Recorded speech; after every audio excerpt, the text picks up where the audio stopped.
Ciao a tutti amici di Un Sorriso in Più, io sono Mattia e vi porterò una rubrica con i principali avvenimenti sportivi dell'ultima settimana. Partiamo con i risultati della prima giornata dei gironi di Champions League, in cui c'erano 4 italiani in campo. L'unica vittoria è arrivata dalla Juventus, che ha vinto 3-0 contro la squadra svedese del Malmö, mentre l'Atalanta ha pareggiato 2-2 contro il Siviglia a Siviglia, e invece sono state 2 sconfitte per le 2 milanesi, con l'Inter che ha perso in casa 1-0 contro il Real Madrid per un gol subito negli ultimi minuti, e il Milan che ha perso 3-2 ad Anfield contro il Liverpool in Inghilterra. Proseguiamo con il campionato di Serie A di calcio, con la giornata del weekend. In testa alla classifica troviamo il Napoli con 12 punti, frutto di 4 vittorie in 4 giornate, e il numero 4 si ricorre anche nella vittoria per 4-0 contro l'Udinese. Al secondo posto troviamo il Milan e l'Inter a pari punti, cioè 10. L'Inter viene da una convincente vittoria per 6-1 contro il Bologna, mentre il Milan ha pareggiato per 1-1 contro la Juventus a Torino.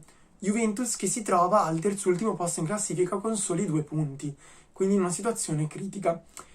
Troviamo poi successivamente le 2 romane, la Roma che ha perso 3-2 contro il Verona e la Lazio che ha pareggiato per 2-2 all'Olimpico contro il Cagliari. Importante vittoria anche per l'Atalanta, 1-0 all'Arechi di Salerno.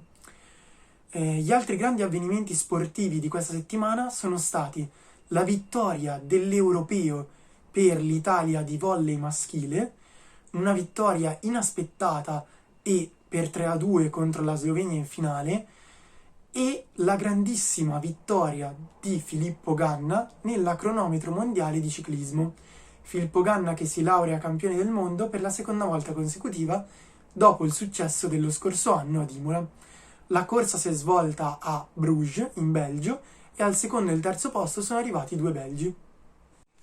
Infine nel weekend si è svolto il Gran Premio di motociclismo di Misano. In Moto3, splendido podio tutto tricolore, con vittorie di Foggia su Antonelli e Migno, mentre nella classe regina Pecco Bagnaia ha trionfato.